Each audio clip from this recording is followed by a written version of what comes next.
نازل کیا ہے جو رحیم ہے۔ تو علماء فرماتے ہیں اس کی مناسبت کیا ہے؟ کہا کہ اس کے رحیم ہونے کی یہ تھوڑی دلیل ہے کہ رب ہو کے بندوں سے بات کر رہا ہے، اس نے قرآن اتارا ہے اور رب ہو کے بندوں سے ہم کلام ہو رہا ہے اپنے محبوب کی وساطت سے، تو یہ اس کے رحیم ہونے کی دلیل ہے۔ تو یہ اس نے نازل کیا جو غالب بھی ہے، جو رحیم بھی ہے۔ لِتُنذِرَ قَوْمًا مَّا أُنذِرَ آبَاؤُهُمْ فَهُمْ غَافِلُونَ، تاکہ تم اس قوم کو ڈر سناؤ جس کے باپ دادا نہ ڈرائے گئے تھے، تو وہ بے خبر ہیں، وہ غفلت میں ہیں۔ حضرت امام فخر الدین رازی فرماتے ہیں یا ما نافیہ ہے یا پھر یہ ما مصدریہ ہے۔ جن لوگوں نے اس کا ترجمہ کیا ہے عمومی طور پہ مفسرین ادھر ہی گئے ہیں کہ یہ ما نافیہ ہے، تو مفہوم ہوا کہ محبوب آپ اس قوم کو ڈرائیں، مدتیں ہوئی ان کے آباء و اجداد کو بھی کسی نے ڈر نہیں سنایا تھا، تو وہ غفلت میں پڑ گئے ہیں۔ حضرت عیسیٰ علیہ السلام کے اٹھائے جانے اور حضور کے پیدا ہونے کے درمیان 571 سال کا فاصلہ ہے، پھر 40 سال کے بعد حضور نے اعلان نبوت کیا، تو 611 سال ہو گئے تھے کہ قوموں نے وحی کا اجالا نہیں دیکھا تھا، اور اتنی دیر اندھیرے میں رہنے کے بعد اب روشنی ان کو عجیب لگتی تھی۔ طویل مدت اندھیرے میں بیٹھے رہے تو اچانک بجلی آ جائے تو پھر ایک دفعہ آنکھوں پر بوجھ ہوتا ہے، تو جو اتنا عرصہ کفر کے ظلمت قدے میں رہے اور اندھیروں سے نبھا کرنا ان کا مزاج بن گیا اور وہ ان کی فطرت بن گئی، جب وحی کا اجالا چمکا تو وہ انکار تو کریں گے، چونکہ وہ ان کی طبع کے اندر رچ بس گیا ہے اندھیرا۔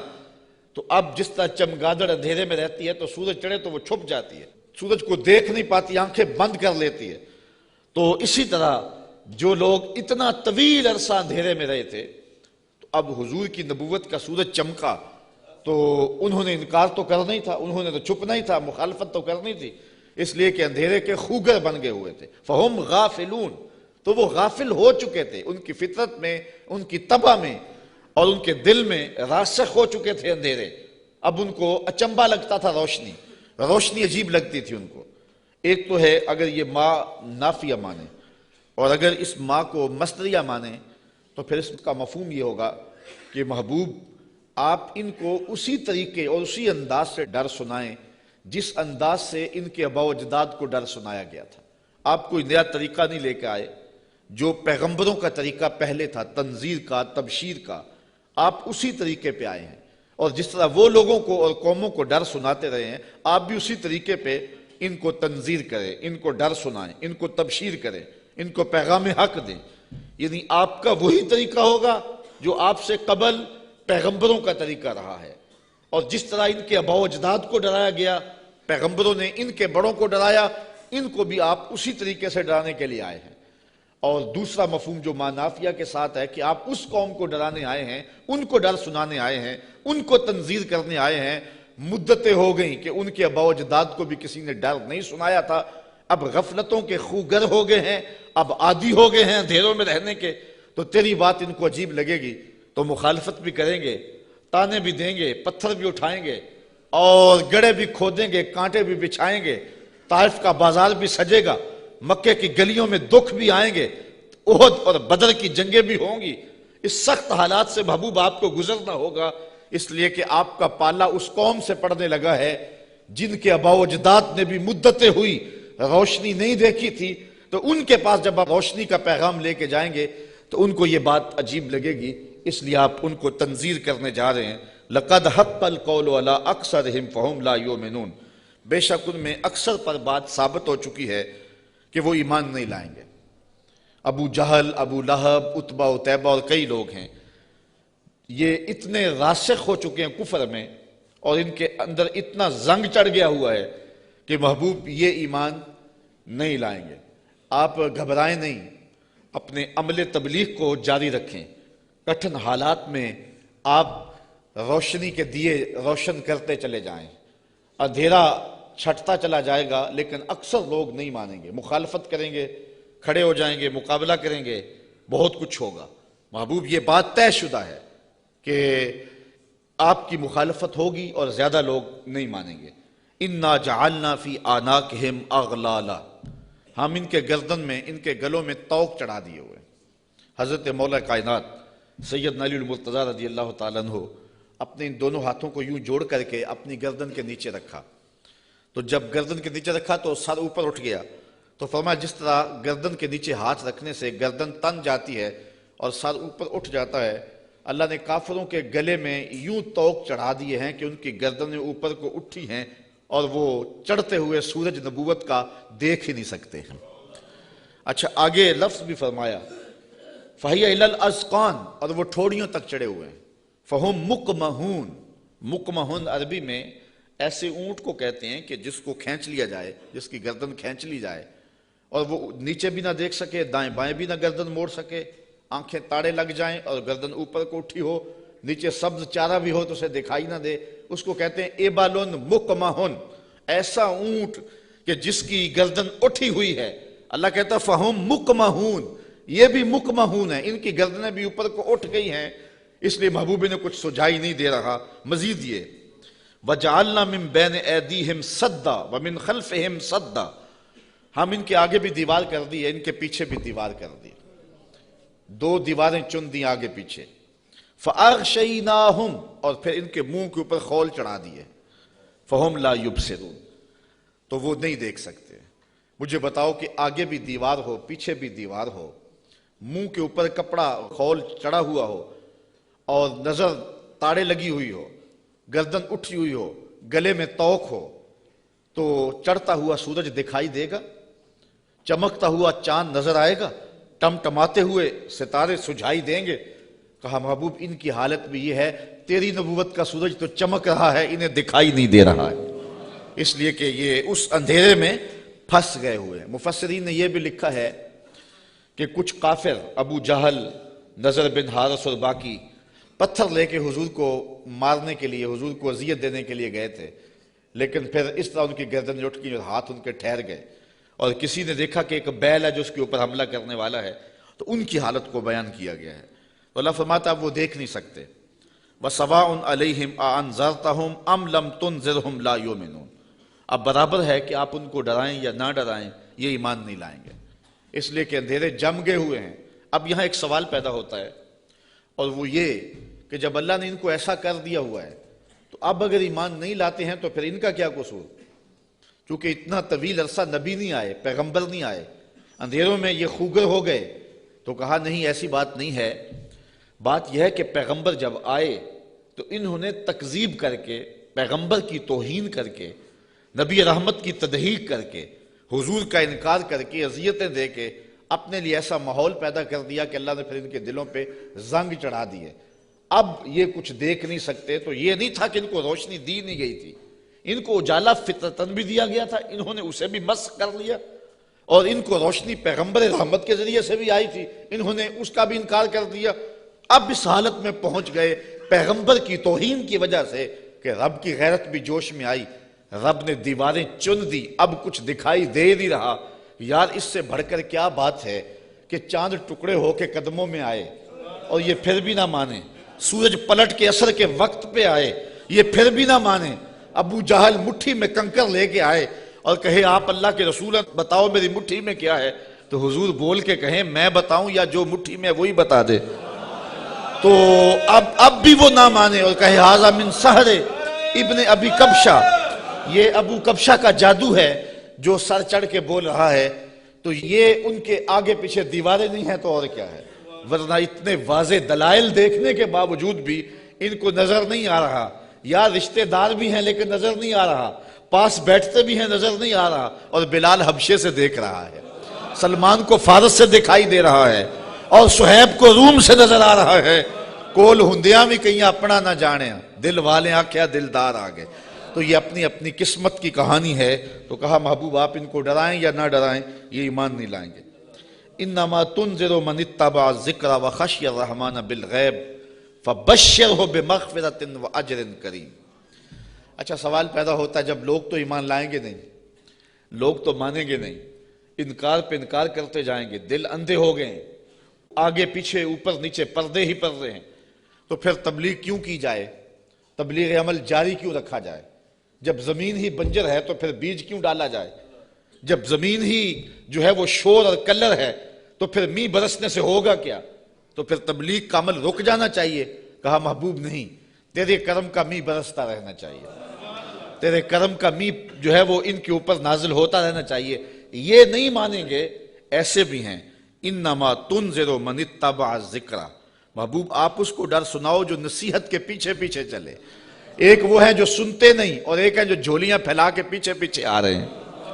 ایک وہ ہے کہ آپ سناتے ہیں، کانوں میں انگلیاں ٹھونس لیتے ہیں، اگر سنائیں تو پھر بھی ایک کان سے سن کے دوسرے کان سے نکال لیتے ہیں۔ اور ایک وہ بھی ہیں کہ تو پہاڑ کی چوٹی پہ بیٹھا ہے اور محبت والا، آنکھوں میں ظاہری روشنی بھی نہیں رکھتا۔ عبداللہ ابن مکتوم حضور کی خوشبو سونگ سونگ کے پتھروں پہ اوپر چڑھتا ہوا پہاڑ پہ پہنچ جاتا ہے، اور آپ کی چوکھٹ پہ جولی پھیلا کے کہتا ہے کہ یا رسول اللہ علمنی ما علمک اللہ، اللہ نے جو آپ کو دیا میری جھولی میں بھی ڈال دیجئے۔ ایک سن نہیں رہے اور ایک پیچھے پیچھے آ رہا ہے۔ محبوب ایک سن نہیں رہے اور ایک جھولی پھیلا کے کہتا ہے چمک تجھ سے پاتے ہیں سب پانے والے، میرا دل بھی چمکا دے چمکانے والے۔ تو کہا محبوب وہ بھی ہیں جو نصیحت کے پیچھے پیچھے چلتے ہیں۔ وَخَشْيَ الرَّحْمَنَ بِالْغَيْبِ، اور رحمان کو بن دیکھے رحمان سے ڈرنے والے ہیں۔ یہ لوگ ہیں جو تیری نصیحت کو قبول کریں گے، تیری بات کو قبول کریں گے۔ اللہ نے مختلف طبائع بنائی ہیں، سویر سے لے کر شام تک ہماری نوکری بھی قرآن کی ہی ہے، تو دیکھتے ہیں کہ کئی جگہوں پہ ایسا بھی ہوتا ہے کہ لوگ توجہ نہیں کر رہے ہوتے چونکہ انہیں قرآن کی لذت ہی نصیب نہیں ہوتی، اور کچھ ایسے ہوتے ہیں کہ وہ آنکھ کا جھپکنا بھی بوجھ سمجھتے ہیں کہ کوئی ایک لفظ بھی ادھر نہ چلا جائے۔ تو یہ اپنا اپنا ذوق ہے صاحب، جو بلبل کا ذوق ہے وہ چڑیا کو نہیں دیا گیا، اور جو پروانے کا ذوق ہے وہ مکھی کو نہیں دیا گیا، اور جو چکور کو پیار دیا گیا ہے چاند کا وہ کسی اور کو نہیں دیا گیا۔ تو قرآن کے لیے بھی اللہ نے دل رکھے ہیں، جو قرآن سنتے ہیں ان کی روح تک اترتا چلا جاتا ہے۔ اقبال نے ایک جگہ پہ بڑی خوبصورت بات لکھی، کہا کچھ لوگ ایسے ہیں جو حافظ شیرازی کے شعر پہ اور عراقی کے شعر پہ تو جھومتے ہیں، اور انہیں قوال کا نغمہ تو مست کر دیتا ہے، لیکن قرآن سے انہیں کچھ بھی نہیں ہوتا۔ کہا وہ قسمت کے مارے ہوئے لوگ ہیں۔ کہا یہ تو شاعروں کا کلام ہے جو مخلوق ہیں، اور جو قرآن ہے یہ رب کا کلام ہے، اور جو بادشاہوں کے کلام ہوتے ہیں وہ کلاموں کے بادشاہ ہوتے ہیں، اور یہ رب کا کلام ہے، یہ خالق کا کلام ہے۔ تو جو لذت، جو چاشنی، جو کیفیت قرآن میں ہے وہ نہ کسی شعر میں ہو سکتی ہے، نہ کسی سخن میں ہو سکتی ہے، نہ کسی نظم میں، نہ کسی نثر میں، لیکن کیفیت اپنی اپنی ہوتی ہے۔ کسی کو قوالی تو مزہ دے دیتی ہے، لیکن قرآن اسے لطف نہیں دیتا ہے، اس کو اپنے اندر کو دیکھنا چاہیے اور کتاب رحمت سے دل جوڑنا چاہیے۔ اس کا ایک ایک لفظ نور دے رہا ہے۔ کہا محبوب جو رحمان سے بن دیکھے ڈرتے ہیں وہی اس قرآن کے نور کو لینے والے ہیں۔ اچھا فبشرہ بمغفرہ، انہیں مغفرت کی بشارت دے دیجئے، انہیں مغفرت کی بشارت دے دیجئے۔ وَأَجْرٍ کریم، یار اجر ہی کافی تھا لفظ، لیکن کریم کی ساتھ صفت لگائی۔ میرے پاس کوئی اس کا مفہوم نہیں ہے کہ اس کو اردو میں ڈھال سکوں، لیکن اتنا ہی سمجھیں کہ جس اجر کو میرے رب نے بھی کریم کہا وہ کیسا اجر ہوگا۔ اللہ فرماتا ہے ہم ان کو بخشیں گے بھی اور اجر کریم بھی دیں گے۔ اِنَّا نَحْنُ نُحْيِي الْمَوْتَى وَنَكْتُبُ مَا قَدَّمُوا وَآثَارَهُمْ وَكُلَّ شَيْءٍ أَحْصَيْنَاهُ فِي إِمَامٍ مُبِينٍ، بے شک ہم مردوں کو جلائیں گے، زندہ کریں گے، اور ہم لکھ لیں جو انہوں نے آگے بھیجا جو پیچھے چھوڑا، اور ہر چیز ہم نے گن رکھی ہے ایک بتانے والی کتاب میں۔ آج کوئی مانے یا نہ مانے، انکار کرے یا اقرار کرے، تردید کرے یا تائید کرے، رخ پھیر لے یا جھولی پھیلا لے، محبوب آپ پریشان نہیں ہوں گے۔ ایک وقت آنے والا ہم قبروں سے مردوں کو اٹھائیں گے۔ آج کوئی مانے یا نہ مانے، ہم نے لکھی ہوئی ہے، ایک ایک بات لکھی ہوئی ہے، وہ روشن کتاب میں۔ قیامت کے دن نامہ اعمال کھلے گا، سب سامنے آ جائے گا۔ تو محبوب آپ اپنے عمل کو جاری رکھیں، جو آپ کر رہے ہیں ہم وہ بھی لکھ رہے ہیں، اور جو آگے سے ان کے رویے ہم وہ بھی لکھ رہے ہیں۔ قیامت کے دن ہر شے سامنے ہوگی اور رب کی عدالت میں سارے فیصلے ہوں گے۔ اچھا ایک تو یہ مفہوم ہے جو عامت المفسرین نے بیان کیا اس آیت کا، لیکن ابن عاشور نے اس کا ایک اور مفہوم بیان کیا ہے، اور ذرا سنیے۔ وہ کہتا ہے کہ اس آیت کو اِنَّا نَحْنُ نُحْيِي الْمَوْتَى، اس کو ہم ما قبل سے اگر ملا کے پڑھیں تو مفہوم اس کا کچھ اور نکلتا ہے، اور وہ یہ کہ محبوب تیری بات کو کچھ لوگ سنتے نہیں ہیں، اور تو ان کے پاس جا کے بات سناتا ہے اور وہ پرواہ نہیں کرتے، ان کے اوپر نیچے آگے پیچھے زنگ ہیں اور پردے ہیں، لیکن محبوب تیرے کرم کا می برستا رہنا چاہیے ایک دن آئے گا مردے بھی جی اٹھیں گے۔ محبوب تیرے کرم کا می برستا رہے، ایک دن آئے گا ان شور اور کلر زمینوں میں بھی پھول کھل اٹھیں گے۔ اس لیے تو کرم فرماتا رہے اور تو تبلیغ کا عمل جاری رکھ۔ روزانہ پتھر پہ بھی ایک قطرہ گرے تو ایک دن سوراخ وہاں بھی ہو جاتا ہے، اور محبوب تیری مٹھی بولی جاری رہنی چاہیے۔ ایک دن زمانہ تیرے کلمے پڑے گا، اور پھر فتح مکہ کے دن لوگوں نے دیکھا سب کے لبوں پہ ترانے میرے حضور کے ہی تھے۔ تو یہ ہے ایک مفہوم۔ اچھا، یہ بات بیان کرنے کے بعد جو اگلا رکوع ہے، مضمون لمبا نہ ہو جائے لیکن میں کچھ مضمون آپ کے سامنے رکھ دیتا ہوں اختصار کے ساتھ۔ اللہ نے اپنے محبوب کے غلاموں کو ان کٹھن حالات میں تسلی دی۔ وَضْرِبْ لَهُمْ مَثَلًا أَصْحَابَ الْقَرْيَةِ، محبوب انہیں اس شہر والے لوگوں کی کہانی سناؤ۔ یہ محبوب کے قلب کو اور حضور کے غلاموں کے دل کی تسکین کے لیے اللہ نے کہا، چونکہ کہانیوں کے ساتھ ویسے بھی انسان کا جو رجحان ہے وہ طبعی ہوتا ہے، فطری ہوتا ہے۔ کہانی کی طرف میلان ایک فطری ہے، انسان کی طبع میں رکھا گیا، شوق سے سنتا ہے۔ کسی زمانے میں شام کو بچے دادی اماں کے بستر میں گھستے تھے کہ اس سے کہانیاں سننی ہیں، اور دادی اماں اپنی روایات، اپنا کلچر، اپنی تہذیب، اپنا تمدن اور اپنی خاندانی روایات اس کہانی کے اندر سمو کر کے ان بچوں کو اخلاقیات کا درس، اپنے مذہب کا درس اور اچھائیوں کا درس اور تقوی کا درس اس ایک کہانی میں رکھ کے ان کو دیا کرتی تھی۔ اور وہی ہمارا کلچر تھا، وہی ہماری تہذیب تھی، اور وہ اپنی روایات کو نئی نسل میں منتقل کر کے جاتی۔ جب سے ہم نے دادی اماں کا بستر چھوڑ دیا ہے اور ٹیلی ویژن کی سکرین سے تہذیب لینا شروع کر دی ہے، اس لیے ہم نے روایات ادھر سے لینی ہے، اور وہی حقیقتوں کے اجالے اور وہی روشنیاں تھی، اور آج ہم پتہ نہیں کیا کس کو کلچر قرار دے رہے ہیں۔ میں 2-4 دن پہلے لاہور میں 4-5 جگہ پہ درس پہ رہا ہوں، اور جگہ جگہ کلچر میلے اور کیا کچھ دیکھتا رہا ہوں، تشہیر اس کی۔ تو میں کہا تھا، جگہ جگہ میں نے کہا یہ ہمارا کلچر نہیں ہے۔ جو ماہرین ہیں اور جو فنون والے ہیں وہ کہتے ہیں کہ جو کلچر ہوتا ہے کسی بھی قوم کا، اس پر جغرافیے کی اور مذہب کی چھاپ ضرور ہوتی ہے۔ یہ کبھی نہیں ہو سکتا کہ کسی قوم کا کلچر، اس کی تہذیب، اس کے جغرافیے سے اور اس کے معتقدات سے، اس کے عقائد سے ہٹ کر ہو۔ تو یہ سارتا پا برہنہ کلچر، یہ ہمارا کلچر نہیں ہو سکتا، نہ مشرقی کلچر نہ حجازی کلچر۔ ہمارا کلچر مغرب کی ہواؤں سے نہیں پھوٹتا، مدینے کی فضاؤں سے پھوٹتا ہے۔ اپنی ملت کا قیاس اقوام مغرب سے نہ کر، خاص ہے ترکیب میں تجھے قوم رسول ہاشمی۔ آج جو کلچر ہمیں دیا جا رہا ہے وہ قطعاً ہماری روایات نہیں ہیں، ہمارا کلچر نہیں ہے، ہمارا تمدن نہیں ہے، ہماری تہذیب نہیں ہے۔ تو بہرحال دادی اماں سے وہ کہانیاں سننا، یہ شوق اور رجحان، یہ فطری ہے۔ تو اللہ تعالیٰ نے قرآن مجید میں کئی کہانیاں ہماری ہدایت کے لیے بیان کی ہیں، اور یہ کہانی بھی وَضْرِبْ لَهُمْ مَثَلًا أَصْحَابَ الْقَرْيَةِ، محبوبی نے اس بستی کے لوگوں کی کہانی سنائی۔ وہ ایک بستی تھی جس کا نام تھا انطاکیہ، اور یہ شام کے غربی علاقے میں واقع ہے۔ وہاں اللہ نے 2 رسول بھیجے ان لوگوں کی ہدایت کے لیے۔ خوشحال بستی تھی، اللہ نے 2 رسول بھیجے، انہوں نے دونوں کا انکار کر دیا۔ اللہ نے ان کی تائید کے لیے 3را رسول بھیجا، انہوں نے اس کا بھی انکار کر دیا، حتیٰ کہ ان نبیوں کی تکذیب کی، انہیں گالیاں دی، اور پتھر لے کر ان نبیوں کو شہید کرنے پر آمادہ ہو گئے۔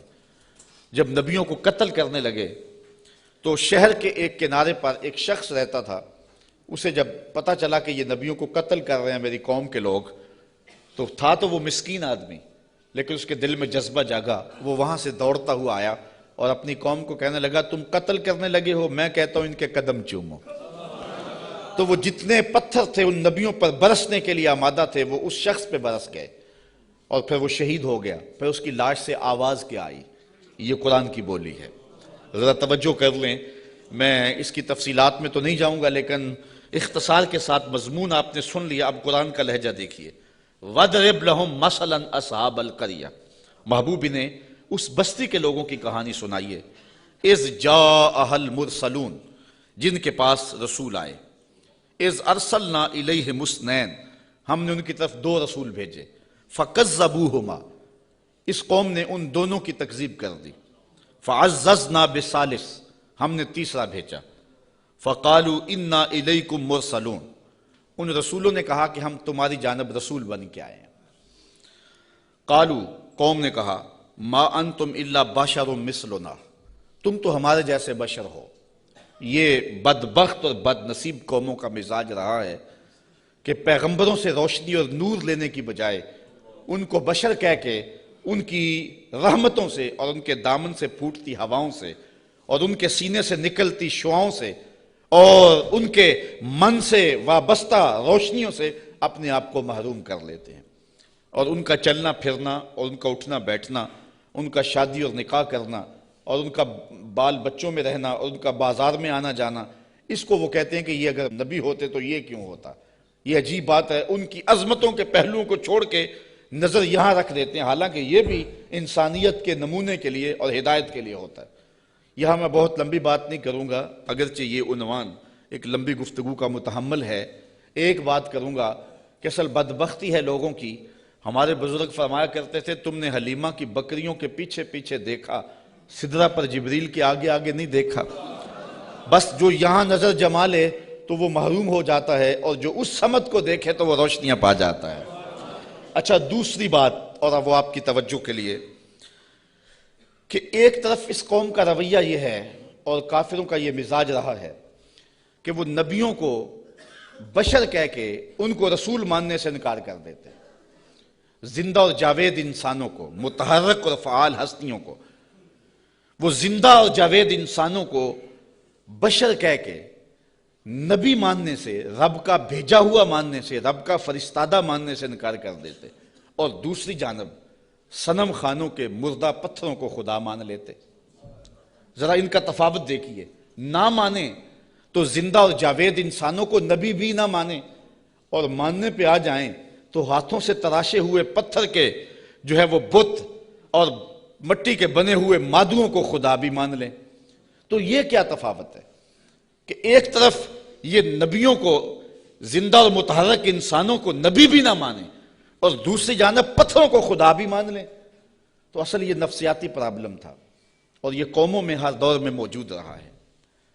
سادہ سا جواب ہے، یہ لمبی یہاں بھی بحث چاہیے، لیکن سادہ سا جواب ہے کہ صنم خانوں کے مردہ پتھروں کو ماننے میں مفادات پہ زیادہ نہیں پڑتی۔